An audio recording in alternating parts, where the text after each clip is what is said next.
ijambo tukomera Imana amashimeshi. Bantu bakunda ijambo. Imana yigeze kubwira Yosuwa ubwo twagiye kandi iramubwira ngo urashaka kuzaba nka Mose. Iramubaza ngo ushaka ko nzabana nawe nkuko nabanaga na Mose. Ibyo bintu urabishaka. Umva imbaraga z'ijambo. Imubwira ibintu bitatu. Iramubwira ngo icyambere niba ushaka kumera nka Mose cyangwa se ukaba ushaka ko nzagendana nawe nkuko nagendanye na Mose, nkajya mvugana nawe akanwa ku kandi. Iramubwira ngo hari ibintu bitatu. Umva imbaraga z'ijambo. Icyambere iramubwira ngo ujye usoma iby'iki gitabo kandi ubyitondere. Mana ishimwe. Aramubwira ngo amagambo yo muri iki gitabo ujye uyasoma ariko uyitondere. Niba ushaka ko tugumana ukaba ushaka ko tujyana, amagambo y'iki gitabo ujye uyasoma unagira ute. Kabiri iramubwira ngo niba ushaka ko tugenda na Yosuwa we ujye amagambo y'iki gitabo ujye uyatekerezaho ku manywa na nijoro. Mu yandi magambo meditation. Nunagera nijoro uyatekerezeho, nunagera iwawe mu rugo uyatekerezeho, nuba utwaye uyatekerezeho, niba ugenda uyatekerezeho. Iramubwira ngo nugenda gutyo uzabana nawe. Gatatu tuvuge ngo amen. Iramubwira ngo icya gatatu niba ushaka ko tugendana neza amagambo y'iki gitabo ujye uyavuga ku manywa. Nugera mu batayazi uyababwire, nugera mu babishijinganyaho ubibabwire. Iramubwira ngo ibyo bintu bitatu nubikora rimwe, umva ikintu yamusezeranyije.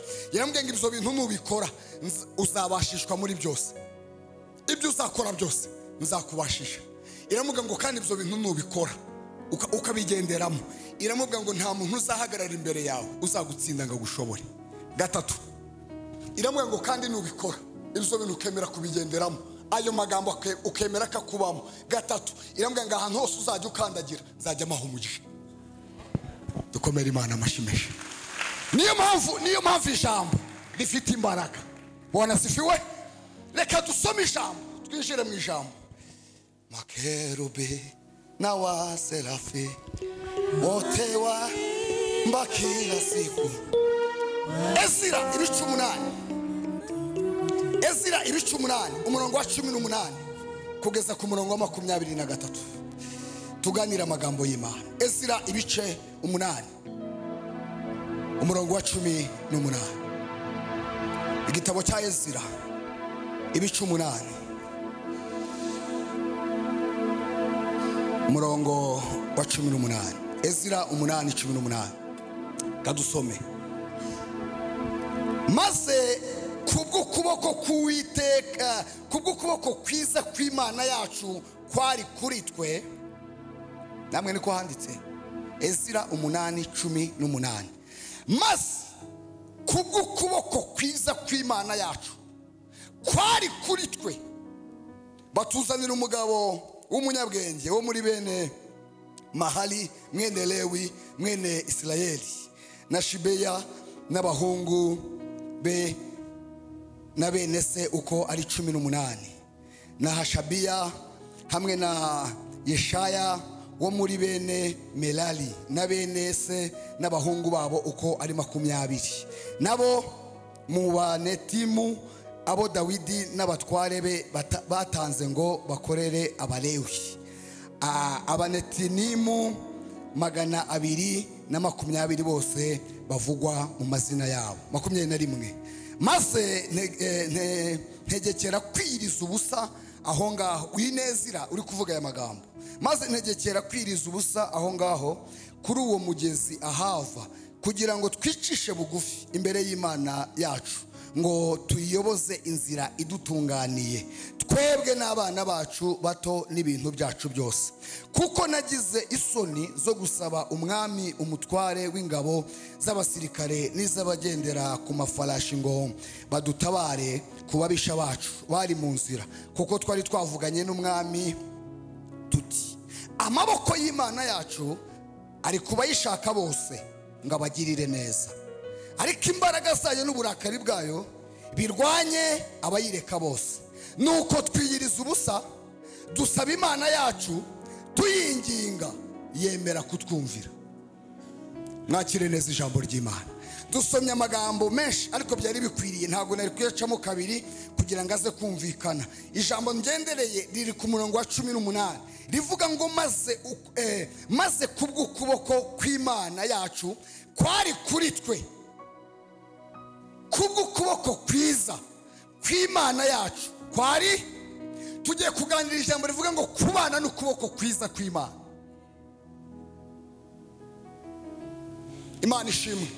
Mu kwa mbere uko kuboko kukakubaho, mu kwa kabiri uko kuboko kukakubaho, mu kwa kane uko kuboko kukabana nawe, mu zuba ryinshi uko kuboko kukahagaragara, mu mvura nyinshi uko kuboko kukahagaragara. 2020 kukaba kwari guhari, 2023 ukaba uri kumwe nako, 2024 ukaba uri kumwe nako, ndetse 2025 uko kuboko kukazaba kukiri kumwe nawe. Tuzamurira Imana icyubahiro. Mbwirira mwene so ngo ukuboko kwiza kw'Imana kubane nawe. Ukuboko kwiza kw'Imana kubane nawe.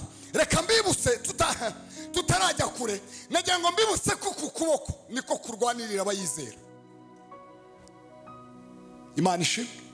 Kandi nagira ngo mbibutse ukuboko niko kujya kudukura hasi kukatuzamura mu maso y'abantu. Imana ishimwe.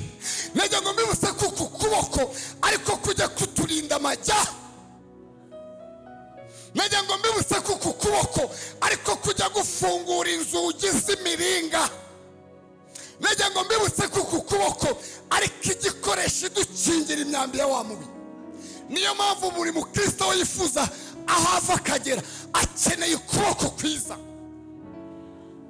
Tuzamurira Imana icyubahiro. Kuri uyu munsi rero, kuri iki cyumweru, uko kuboko kwiza utahane nako mu izina rya Yesu.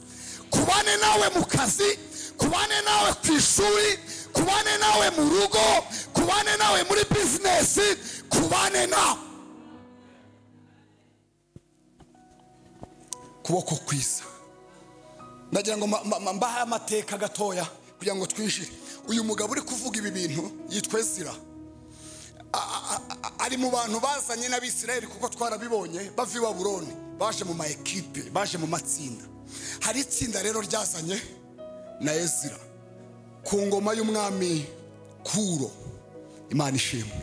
Ngo igihe cy'Imana kigeze, ngo igihe cyo gutaha kigeze, ngo Ezira yasanze Kuro aramubwira ngo igihe cy'Imana cyasohoye. Turimo turabwirwa n'umwuka ko dutashye, turimo turabwirwa n'umwuka ko gusubira mu rugo byageze, turimo turabwirwa n'umwuka ko kumanura inanga byasohoye. Abwira Kuro aramubwira ngo twemerere dutahe. Semeni amen. Semeni amen. Ezira aravuze ngo kubw'ukuboko kwiza kwari kuri twe.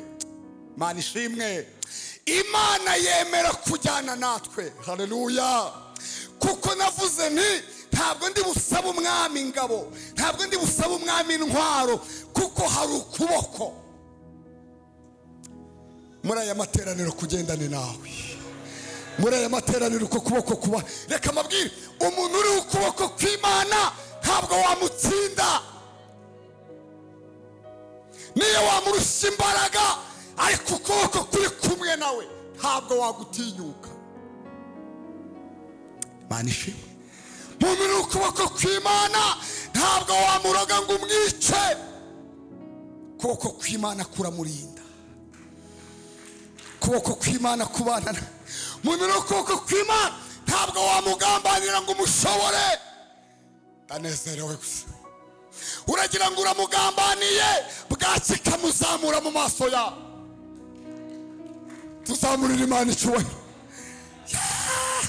Ugira ngo umushyize hasi, hashira ukwezi kamuzamura mu maso yawe.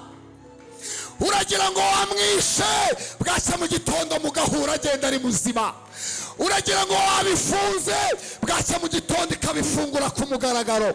Ukuboko kwiza kw'Imana kubane nawe, ukuboko kwiza kw'Imana kuba ku buzima bwawe. Imana ishimwe. Imana ishimwe. Ndaje mbabwira abantu ko hagiye kubaho uko babigenzaga. natwe tubyitoze kugira ngo ukuboko kwiza kw'Imana kubane natwe. Semeni amen. Bwana asifiwe.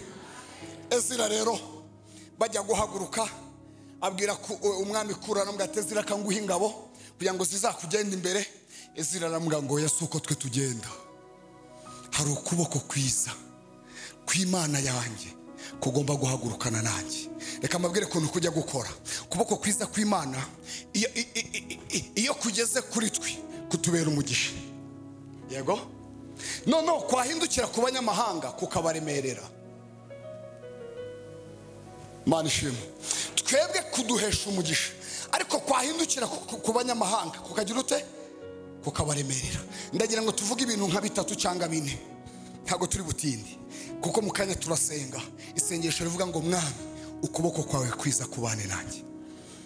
Uko kuboko ya Besi yaragusabye mu bice 4 by'ingoma za mbere ku murongo wa 9 yaravuze ngo icyamuka nk'umugisha. Yego ageze Musa aravuga ngo ukagura imbago zanjye. Avuga ijambo ryise aravuga ngo maze ukuboko kwiza kwawe. Reka mbabwire amaboko yose yagutsikamiye kuboko kwiza kugiye kuyakura ku buzima bwawe.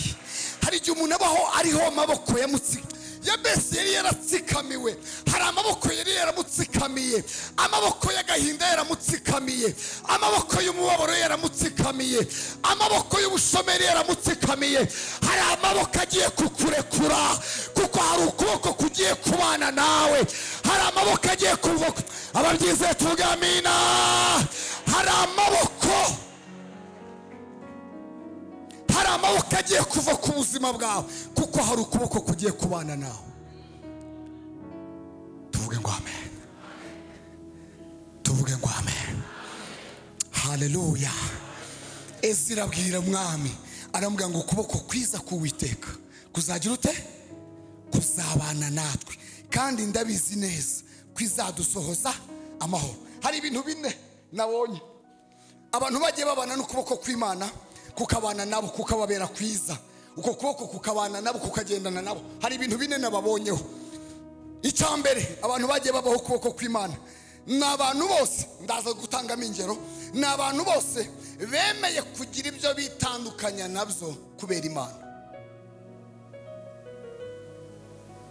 Abantu bagiye babaho ukuboko kw'Imana n'abantu bose bafite ibintu bemeye kwitandukanya nabyo kubera Imana. Turagushimiye. N'abantu bose bemeye kugira ibyo bitandukanya kubera iki? Atari uburwayi, atari dogiteri wabitegetse, oya kubw'umusaraba. Umusaraba niryo bendera ryacu twabakijijwe twemeye n'isoni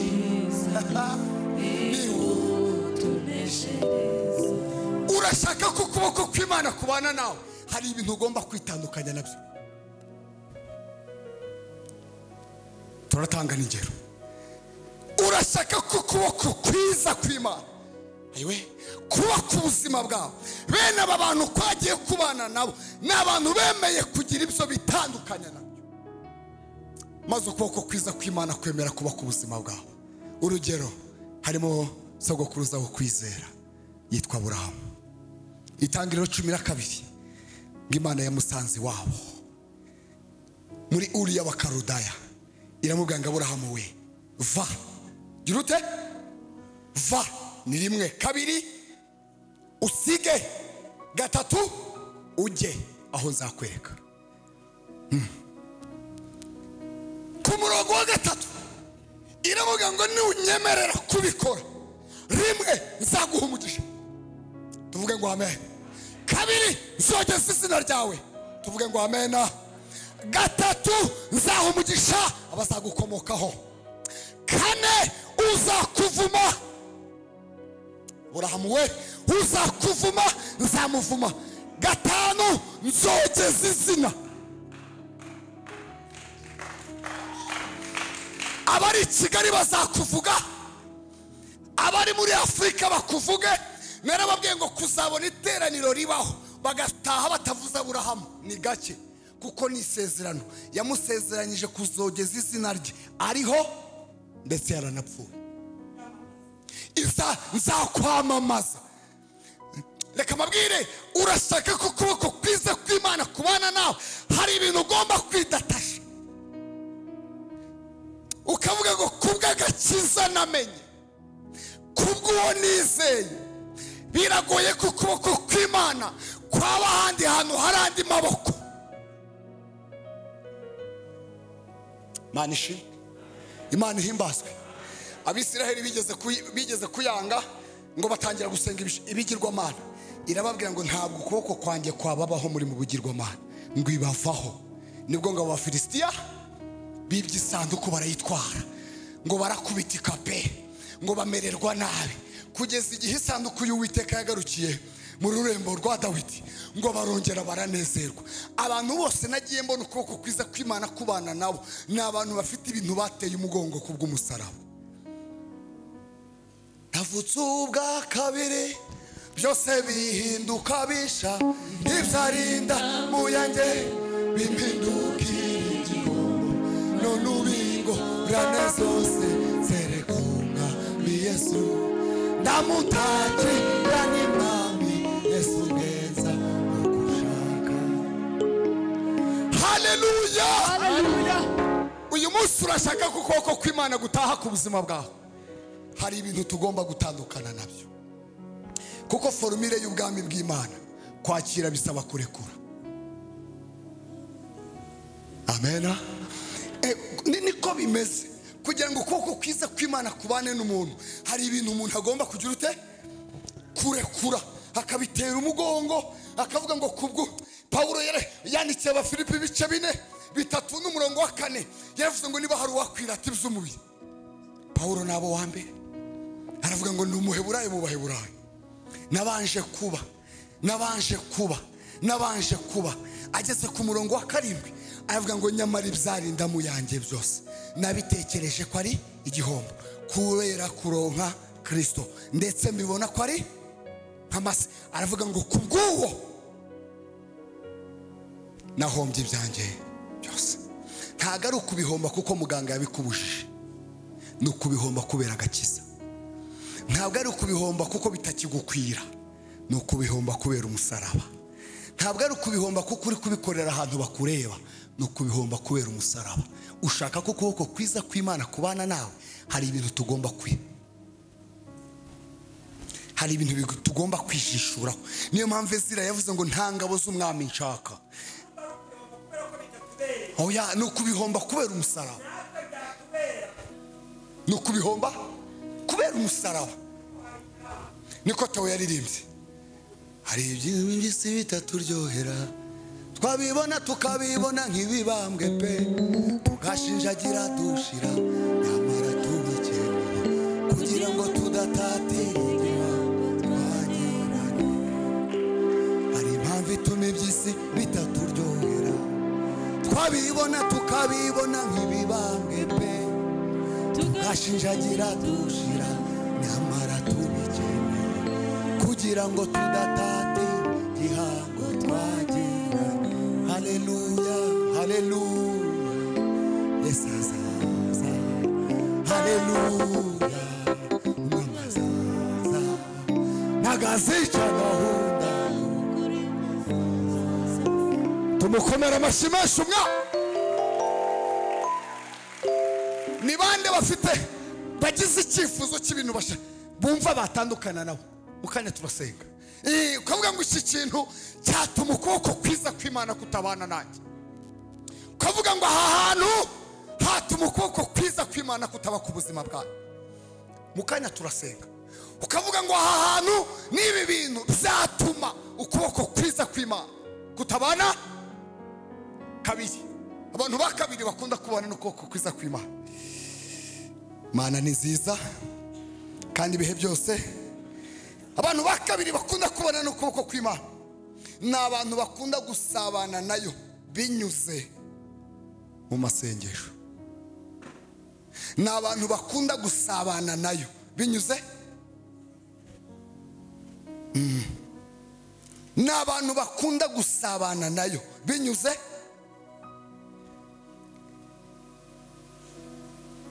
ni abantu bakunda gusabana n'Imana binyuze mu bihe byitwa kwa masengesho yanjye agera kure cyane. Ndagira ngo mwandike, abantu bari kwandika nababonye kugira ngo ntabase. N'abantu bakunda gusabana n'Imana binyuze mu bihe byitwa, reka mabwira akantu, umuntu nubona akurusha gusenga, umuntu nubona kurusha gusenga, kamabwira akantu, umuntu nubona kurusha gusenga, ukabona kurusha gusenga, hari n'ahantu azagutanga kugera. Umuntu ukabona kurusha gusenga, reka mabwira ka kabiri, umuntu nakurusha gusenga umenye ko utazamushobora. Ukabona umuntu akunda gusenga ukamuhagurukira, ukabona akunda gusenga ukamuhagurukira, umenye ko urwo rugamba washoje utazarugwamo amahoro. Kuko abantu bakunda gusabana n'Imana mu bihe byitwa gusenga babaho ukuboko kwayo ku manywa. Wayizamura icyubahiro Imana. Abantu bakunda gusenga, bakunda gusabana n'Imana binyuze mu masengesho, bakunda. Kandi ukabona umuntu akunda gusenga, ukabona umuntu akunze gusenga, menya ngo nubwo uyu munsi ubona asuzuguritse, hari igihe umwaka ushira ari umwe, imyaka ishira ari ibiri, imyaka ishira ari itatu, hari igihe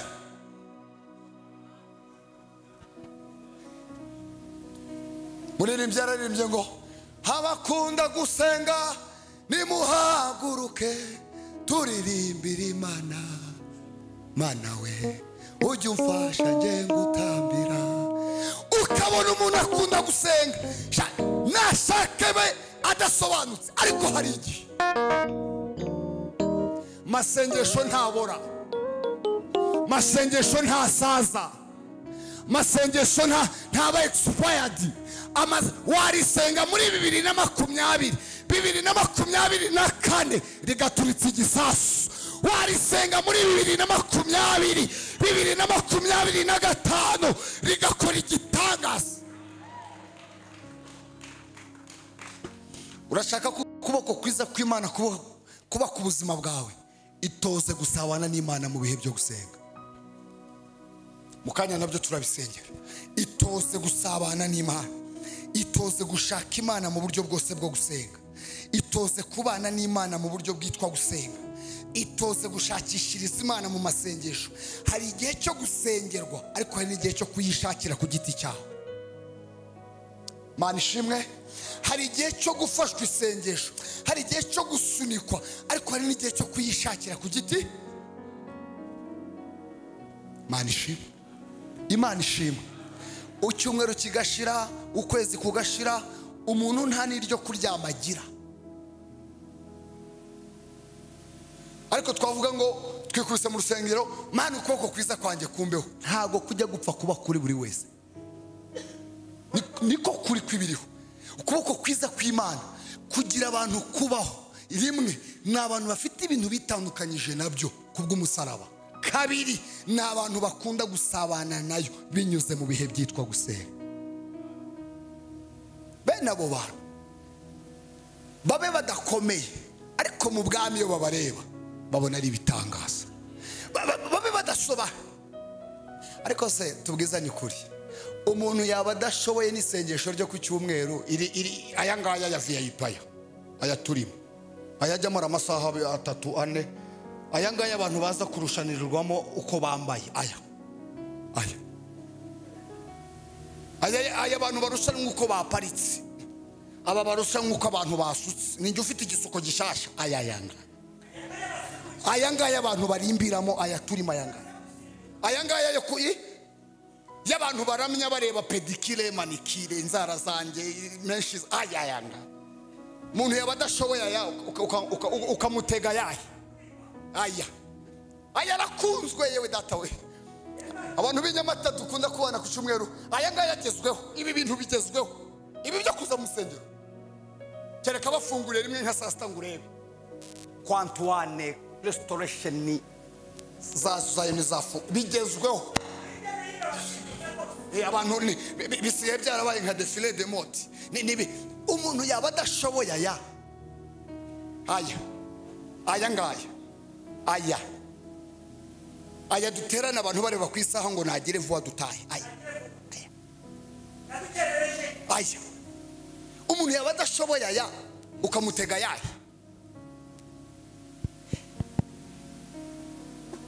nukuri kw'Imana umuntu yaba adashoboye aya turimo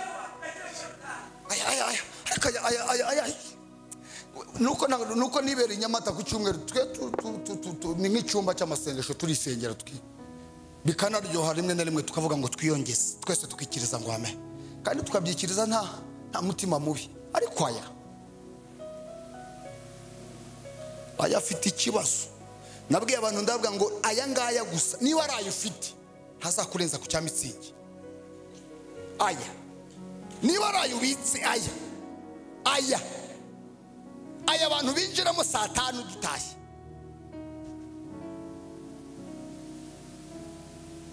Tuvuge ngo amen. Paulo yaravuze ngo uyu muntu ari mu mubiri aba ari kure y'Imana.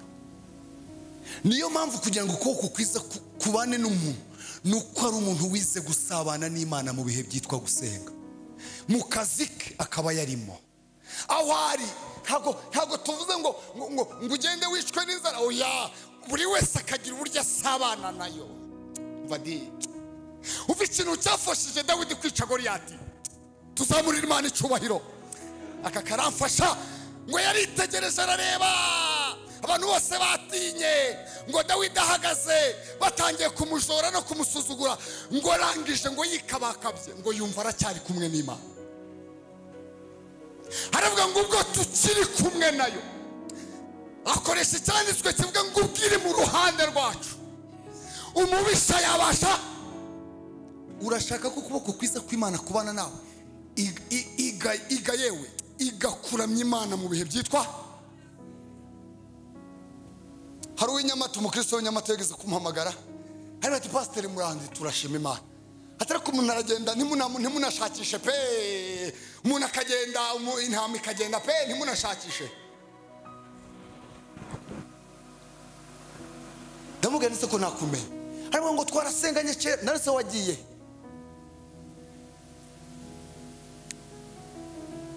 Ikimenyetso cya mbere kiranga umukristo ko yaguye, cya mbere agira inzitwazo.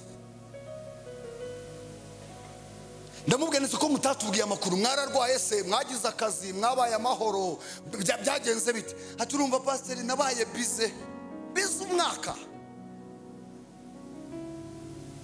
Udasenga naya wamutega yahe. Urashaka ko ukuboko kwiza kw'Imana kubana nawe igakuramya Imana mu bihe byitwa gusenga, kandi usenge ay'uburyo bwose. Aya matsinda mato yasenga, egera Imana, shakisha Imana, isunga Imana, bana n'Imana, shakisha mu maso hayo. Gerageza ushakishe, wongera ushakishe, kumanywa ushakishe, nijoro ushakishe. Wishake ku giti cyawe, nimuhaguruka muri tsinda muhaguruke, kugira ngo ukuboko kwiza kw'Imana kubane n'umuntu agomba kuba yarize gusabana nayo mu bihe byitwa. Kuko reka mabwira ikintu, kuko igipimo cy'amahoro umuntu atunga kirangana n'uburyo asabana nayo. Harumvikana? Igipimo cy'amahoro umukristo atunga kirangana n'igipimo asabanamo n'Imana. Igipimo cy'amavuta umukozi w'Imana atunga kirangana n'igipimo asabanamo nayo. Ntukibaze ngo ko se ngo kanaka ngahora afite ari mu mbaraga, kanaka ari mu bubyutse, nukaba mu busabane. Imana ishimwe. Kuko igipimo cy'umunezero umukristo atunga kirangana n'igipimo asabanamo n'Imana. Yego se, niyo mpamvu abakristo babiri bahura n'ibibazo bimwe binasa, umwe bikamugusha undi bikamusiga ahagaze. Nabyumvishe nuko ubusabane bwabo butangana. Niyo mpamvu umwe ahura n'ikigeragezo gisa neza nicyo Yosefu yahuye nacyo, Josefu na Peter agahura nacyo, Josefu akagwa Peter agahagarara. Nuko igipimo cyo gusabana n'Imana gitangana. Rero amahoro ufite arangana n'ubusabane ugirana n'Imana. Nta gitangaza kirimo kuba uburokore yakwiyahura, kuko izina uburokore ntirikuraho kwiyahura. Igikuraho kwiyahura n'ubusabane. Kumva ngo umurokore yiyahuye nge nta gitangaza mbibonamo, ahubwo mbibonamo ikibazo cyo gusabana. Kuko umuntu yasabanye n'Imana, igipimo cy'ubusabane bwe kingana n'amahoro y'umutima agira. Uko urushaho kuzamuka mu bwiza niko amahoro arushaho kuzamuka. Uko urushaho gutumbira isi niko amahoro arushaho kumanuka. Mana ishimwe. Uko urushaho kwishinga abandi niko amavuta amanuka, ariko uko urushaho kwegera Imana niko amavuta yiyongera. Wakomeye Imana amashyi. Urashaka kubaho neza, urashaka kubaho neza muri iyi si y'akavuyo, muri iyi si ya stress, muri iyi si ya mboteyaje. Zamura ubusabane, Imana izamura amahoro, Imana izamura ibyiringiro, Imana izamure kwizera, Imana izamura.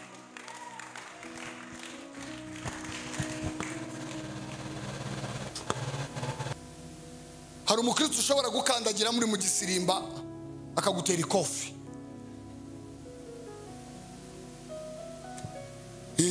Utanabishaka kabisa. Kubera ko reka mbabwije, kubera ko ubusabane iyo bwamanutse umushiha urazamuka. Dayimoni y'umushiha burya ntiba kuri, icungana n'ubusabane. Ubusabane bwamanuka, dayimoni y'umushiha igafata umuririmbyi mwegeranye. Wayo mugango waririmbye cyane ariko wajya umpa amahoro. Humura, nta kindi cyabaye, nta busabane buhari. Iyo uko ubusabane bw'umuntu n'Imana buzamuka, burushaho kuzamuka, uko burushaho gupanda hejuru niko ibyiringiro bizamuka, niko amahoro azamuka, niko amavuta azamuka. Urashaka ko ukuboko kwiza kw'Imana kukubaho, iga gusabana n'Imana binyuze mu gusenga. Aka gatatu, reka mbasubiremo ka kantu twavuze ni kuwa mbere. Nushora imbaraga zawe mu kuboneka mu maso y'Imana, harabakibuka. Nushora imbaraga zawe mu kuboneka mu maso y'Imana, Imana nayo izashora imbaraga mu kuboneka mu buzima bwawe. Niko kuri kwibiriho. Nushora imbaraga mu kuboneka mu maso y'Imana, Imana nayo izashora imbaraga mu kuboneka he. Niko kuri, niko kuri. None tukagira abantu batubeshyera, bakabeshyera Imana,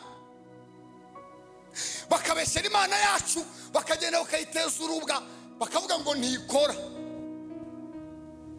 Bakayiteza urubwa, bakayibeshyera hanze mu bisi, bakavuga ngo ntikora, ariko nyamara abandi yarabakoreye.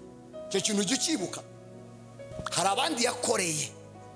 Kuko uko ushora imbaraga mu kuboneka mu maso y'Imana, niko Imana ishora imbaraga mu kuboneka mu buzima. Ako ni formule ntakuka. Aka gatatu, urashaka ko kwiza kw'Imana gukomeza kubana nawe. Abandi bantu ba gatatu bajya babaho kuboko kwiza kw'Imana, n'abantu bagendana n'Imana bayizeye byuzuye, bayifitiye icyizere 100%, bavuga ngo naho itadukiza nta cyatubuza gupfukamira Bayali, nta cyatuma dupfukamira Bayali. Nahita n'abantu bagendana n'Imana bayifitiye iki? Bayifitiye icyizere, bavuga ngo ni wowe mpanze amaso, ni wowe niringiye kugira ngo nakorwa n'isoni. Imana ishimwe, Imana ishimwe, Imana nishimwe, Imana nishimwe, Imana nishimwe. Hari abakristo rero twicara mu buzima bwa gikristo, ariko umuntu akicarana n'Imana afite iyindi choice, afite andi mahitamo. Avuga ngo biramutse byanze nakwitabaza niki? dufite abagore n'abakobwa bakiraguza kandi basenga Imana, bakijya mu bapfumu no mu materaniro akaza byambariyeho we, nta soni afite kabisa, kumweko yashishe neza, kugira ngo bagire igikundiro, ngo bubake neza, ngo bagire bate ya nta Mana nta buzima, akabizambara we.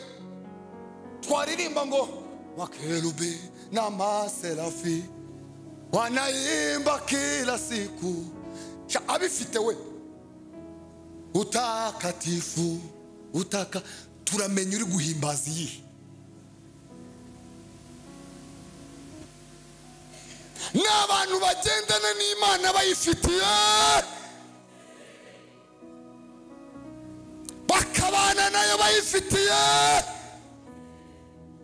bakagendana nayo bayifitiye, bakabwira abantu ngo kuko umwami Imana izantaba. Ariko ubwo niguha umugabo tuzamenya ishimwe turiho yihe, iyakenyeje cyangwa iyo ku kidendezi, tuzamenya hakoze. Yigeze kubwira abantu ngo hari amashimwe dushima mu ijuru bareba mu bitabo bagasanga ntayari, mu bitabo by'amashimwe bareba mu bantu bahawe akazi nijuru muri uko kwezi, mu mazina mareka ushinzwe reperatoire ejo agasanga ntawurimo, ikuzimu ngo bakarekarama bakavuga ngo iryo shimwe ni ryacu,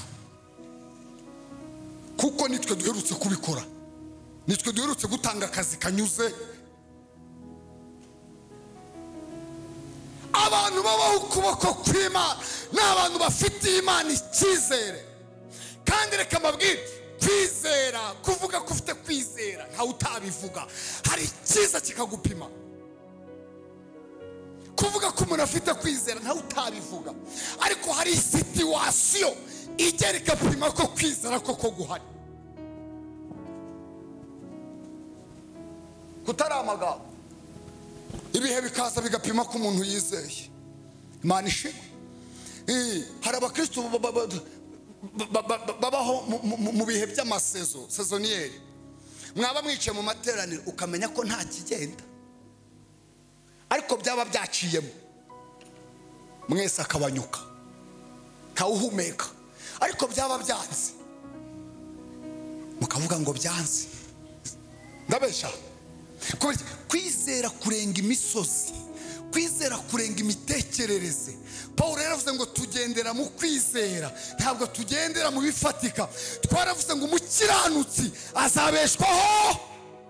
Kwizera ni ibiryo by'umukristo, abirya kuwa mbere kugeza ku cyumweru. Kwizera ni ibiryo by'umukristo, abirya mu kwa mbere kugeza mu kwa 12. N'abantu bafite kwizera, kandi tugiye gusenga, ntabwo turenza, tugiye gusenga. N'abantu bafitiye Imana icyizere, bavuga ngo naho itadukiza ntabwo tuzasubira inyuma. Bavuga ngo naho bitagenda gutya izakomeza imbere Imana. N'abantu bamaramaje gukurikira, bavuga ngo na isi yose yamvaho, njyewe ndacyari kumwe na Yesu. Naho bankomera amashyi, naho navugiriza induru, Yesu aracyari kumwe nawe.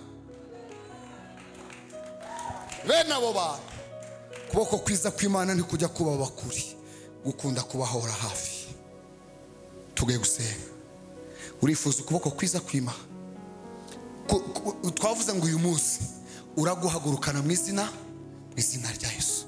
Ushobora kuba utabyumva neza, ushobora kuba utari kubishikira, ariko isengesho tugiye gusenga mukaha, tugiye gusengana n'abantu bashaka kuboko kwiza kw'Imana kubana nabo. Twavuze ngo icyambere hari ibintu tugomba gutandukana nabyo kugira ngo ukuboko kwiza kw'Imana kutubeho.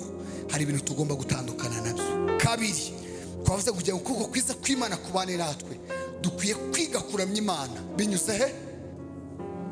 Gusabana n'Imana binyuze mu masengesho. Ka gatatu, ni abantu bagendana n'Imana bayifitiye icyizere. Mbere yuko twinjira muri icyo gihe cyo gusenga, tekereza neza,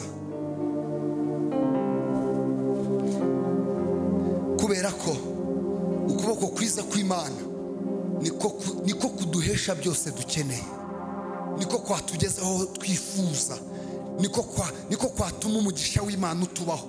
Rero dukwiye kwitoza imyitozo kugira ngo ukuboko kwiza kw'Imana kubana natwe.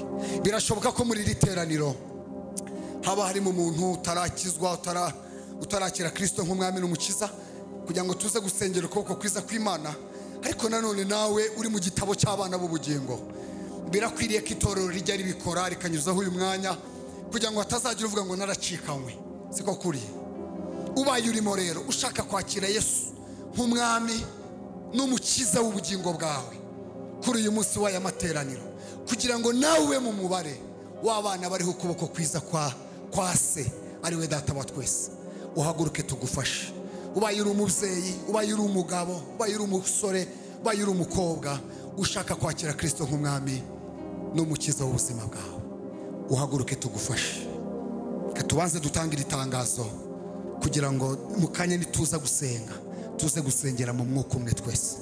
Kandi tugiye gusenga, ndababwiza ukuri, turasenga kugira ngo ukuboko kwiza kw'Imana kuze kubana n'abantu. Ubaye urimo wahaguruka tukagufasha, ushaka kwakira Kristo nk'umwami n'umukiza, Imana iguha umugisha mwinshi. Hagararire ku birenge byawe. Nanone kandi ubaye urimo n'undi wawe urimo, tsinda Satani, utsinda ayo majwi, utsinde izo mbogamizi zose, kugira ngo nawe uze kwinjira mu bantu bariho ukuboko kwiza. Mu kanya nidusenga, haguruka tugufashe gusenga kugira ngo nawe wakire ubwo buntu, wakire iyo neza. Tsinda ayo majwi, uhaguruke tugusengere. Aka ni akanya kawe keza kugira ngo nawe wakire Kristo nk'umwami n'umukiza. Turagutegereje kugira ngo nawe uri umwana wa Aburahamu, niko ijambo ritubwira. Uhaguruke tugufashe ku birenge byawe. Rwose turagutegereje ngo uhaguruke kugira ngo nawe wakire ubwo buntu, wakire iyo neza. Tambuka imbere tugufashe. Ubaye urimo nawe utambuke tubafashe kugira ngo wakire. Mu kanya nidusenga kugira ngo ukuboko kwiza kw'Imana kubane natwe, nawe uri mu mubare wabo ngaho. Tambuka tugufashe. Ni umwanya mwiza, ni akanya keza, ni agahe keza. Ubaye urimo ushaka kwakira Kristo nk'umwami n'umukiza, Bibiliya tubwira ngo kandi nuko umuntu niyizeza umutima akatuza akanwa ko Kristo ari umwami azakizwa. Abajene mutambuke, nta cyiza no kumenya Yesu, nta cyiza no kumenya umukiza. Mutambuke, ntago biteye isoni. Kumenya Yesu ni umugisha, kumenya umukiza ni byiza, kumenya Kristo ntako bisa. Mutambuke tubafashe kugira ngo mu kanya nituza gusenga tuze gusengera mu mugozi umwe. Mutambuke tubafashe.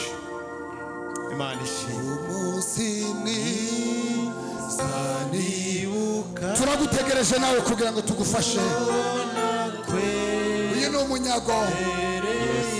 Tsinda ayo majwi, uze wakire Kristo nk'umwami n'umukiza w'ubugingo bwawe. Yesu atangira agenga ubuzima bwawe. Yesu atangira akora imirimo itangaje mu buzima bwawe. Tsinda ayo majwi, nawe turagutegereje. Uze tugufashe kugira ngo nawe winjire mu muryango w'abana b'Imana. Kumenya Yesu ni umugisha, kumenya Yesu ntako bisa, kumenya Yesu ni byiza. Turagutegereje kugira ngo utsinde ayo majwi, uze wature Kristo nk'umwami n'umukiza. Kadukomere Imana amashyi twese. Nawe turagutegereje kugira ngo Kristo akubere umwami n'umukiza, kugira ngo abohore ubuzima bwawe, kugira ngo abohore imibereho. Maze igihe kinini ubishaka, uraryama umutima ukabikwemeza, uricara umutima ukabikwemeza, ariko igihe wabona ari iki nawe usohoyemo kugira ngo Kristo aguha agakiza. Muze Yesu abaha agakiza, muze Yesu abandike mu gitabo cy'abana b'ubugingo, muze muba baraganwa na Kristo, muze Yesu abandukure mu gitabo cyo kurimbuka, maze abandike mu gitabo cy'ubugingo. Tsinda ayo majwi, amajwi akubwira ngo ntuzabishobora, amajwi akubwira ngo ntabwo uzabibasha. Yesu azakubashisha kandi Yesu azagushoboza. Tugiye gusenga rero, tugiye gusengera abangaba. Niba nawe tutakwimye umwanya, ariko Bibiliya iravuga ngo yaba uzi igihe cyo kugendererwamo, yaba yuzuye umunsi wo kugendererwamo, umunsi n'uyu. Ariko dukomeye Imana amashyi menshi. Uyu ni umunyago mwiza, harimo abajene beza bakiri bato. Aba nibo bagomba kwagura ubwami, kuko ubwami bukeneye amaboko mashya, ubwami bukeneye imbaraga. Mupfukame tubafashe kwakira Kristo nk'umwami n'umukiza.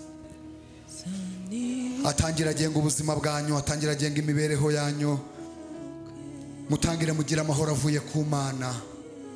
Muririmbye aravuze ngo njya ngira amahoro menshi mu mutima. Aravuga ngo nyahawe na Yesu umukiza wanjye. Aravuga ngo atemba nk'uruzi, ngo abisi ntibayazi. Aravuga ngo icyampa nawe ngasango yahawe. Amen. Murambura ukuboko kw'iburyo tubafashe. Aya magambo tugiye kwatura namwe muyasubiremo. Murambura ukuboko kw'iburyo tubafashe. Uyu muhango turi gukora uri mu gitabo cy'Abaroma, ngira ngo ni ibice 9 n'umurongo wa 10 cyangwa 19. Ni amagambo yavuzwe na Pawulo. Yaravuze ngo umuntu niyizeza umutima akatuza akanwa ko Kristo ari umwami, yaravuze ngo azagira ateyemwe, yaravuze ngo azakizwa. Nitumara kubatuza agakiza rwose imbere y'Imana n'abantu, muraba muri aba Kristo. Kiba gisigaye no kwigira umubatizo, mukavuka ubwa kabiri, mugashimangira ubukristo bwawe. Mwature ngo mwami Yesu, mwese mwature ngo mwami Yesu, mwature ngo nje imbere yawe, sinzwe n'ijambo ryawe mu mutima wanjye, sinzwe n'ijambo ryawe mu mutima wanjye. Mfashe icyemezo cyo gukizwa, nawe ubimfashemo. Uhereye umunsi sezereye ingoma ya Satani n'ibyo byose, kandi izina ryanjye uryandukure mu gitabo cyo kurimbuka, uryandukure mu gitabo cyo kurimbuka, uryandika mu gitabo cy'ubugingo buhoraho. Mfashe icyemezo, nawe unshoboze mu izina rya Yesu. Amen. Amen. Kadukomera Imana amashyi menshi. Muhaguruke tubasengere. Tubasengera Imana kugira ngo nimurangiza nitumara kubasengera, abadiyakoni barabereka gahunda zikurikiye. Nitwakomera Imana amashyi bwoko bw'Imana. Turashimira Imana ku bw'uyu munyago kandi utari muke. Turashimira Imana ko ubutumwa bwiza ikimenyetso cyabyo nuko abantu bahinduka. Turagushimye Uwiteka, Imana nziza, Imana ikomeye. Haleluya. Waratubwiye ngo nimugende mu mahanga yose mubwiriza abantu ubutumwa bwiza, abazemera bakizera mubabatize mu izina rya Data n'Umwana n'Umwuka wera. Ariko Pawulo yaravuze ngo umuntu niyizeza umutima akatuza akanwa ko Kristo ari umwami, ijambo rye ratubwiye ngo azakizwa.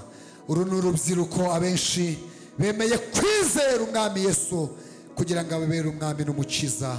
Bashoboze uhereye umunsi, ubaha inshuti nzima, ubaha inshuti nziza, ubatoze byose bikwiriye kugira ngo banezerwe. Kandi uhereye umunsi bakwizereyemo, batangire kwakira imigisha yose yo mu gakiza, imigisha yo mu Mana ikomeze ku buzima bwabo, uhereye none ukageza iteka ryose, mu izina rya Yesu Kristo w'i Nazareti. Amen, amen, amen, amen. Imana ibahe umugisha, ibagirire neza. Mukurikire abadiyakoni barababwira gahunda zikurikiye. Uriya mubyeyi mumukurikire arababwira gahunda zikurikiye.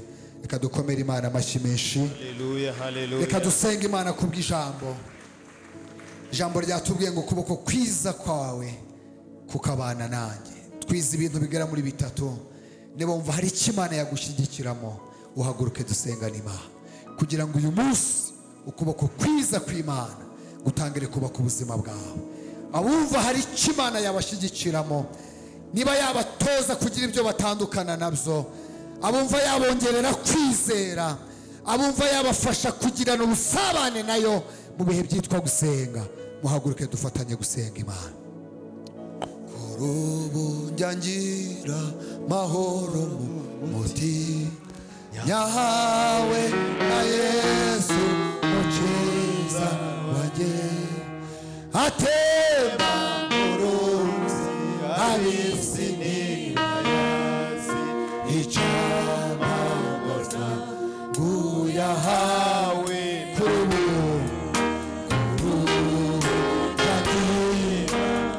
kuboko kwiza k'Uwiteka kukabana natwe.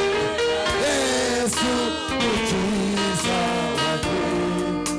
atemba uruzi ab'isi ntibayazi icyamamazwa yewe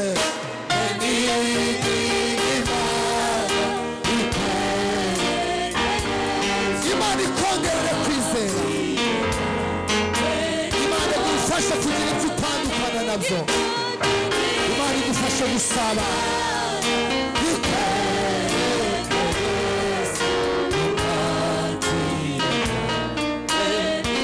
reka turambure amaboko dusenge. Kurambura amaboko ni ikimenyetso cy'uko twe tudashoboye, ariko Imana ishobora gushoborera muri twe. Ugira ibyo udutandukanya nabyo kugira ngo ukuboko kwiza kwawe kubane natwe. Tugira ibyo dusezerera, tugira ibyo twirukana mu mitima, tugira ibyo twirukana ku buzima bwawe kugira ngo ukuboko kwiza kwawe kubane natwe. Utwigishe gusabana mu bihe byo gusenga, utwigishe gusabana nawe, utwigishe kubana nawe, utwigishe gukunda gusenga, utwigishe gukunda kubana nawe, utwongerere kwizera kugira ngo tube dushyitse rwose. Buri wese hari icyo ari kugusaba. Gira icyo usaba Imana kubwira ijambo, gira icyo usaba Imana kubwira ijambo, gira icyifuzo mu mutima, gira icyo ubwira Imana kubwira ijambo, ugira icyo uyisaba muri uyu mwaka. Wibwire ngo kubw'ijambo ryawe tumaze kumva, wibwire ngo kubw'aya magambo tumaze kumva, wibwire ngo kubw'izi nyigisho twumvishe, wibwire ngo nanjye ngize icyifuzo. Hari ibyabasa ubuzima bwanjye, hari ibyabasa umutima wanjye, ariko ndashaka ko uyu munsi umwe dutandukana. Wibwire ngo ndashaka ko uyu munsi umwe gusabana nawe, wibwire ngo uyu munsi ndashaka kunyongerera kwizera, wibwire ngo uyu munsi ndashaka kunkomereza umutima kugira ngo ukuboko kwiza kwawe kubane nanjye. Ndagushimye kubw'amagambo yawe meza, ndagushimye kubw'ijambo ryawe ryiza. Buri wese wumvishe iby'aya magambo, buri wese wumvishe iby'iri jambo, buri wese akiva hano, ukuboko kwiza kw'Imana kubane nawe. Abagabo ukuboko kwiza kw'Imana kubane nabo, ababyeyi ukuboko kwiza kw'Imana kubane nabo, abasore n'abakobwa ukuboko kwiza kw'Imana kubane nabo. Twese nk'iteraniro uku kuboko tugutahane, uku kuboko kugendane natwe, uku kuboko gukora imirimo n'ibitangaza, ubundi natwe tuzagushimire kubw'ijambo ryawe ryiza.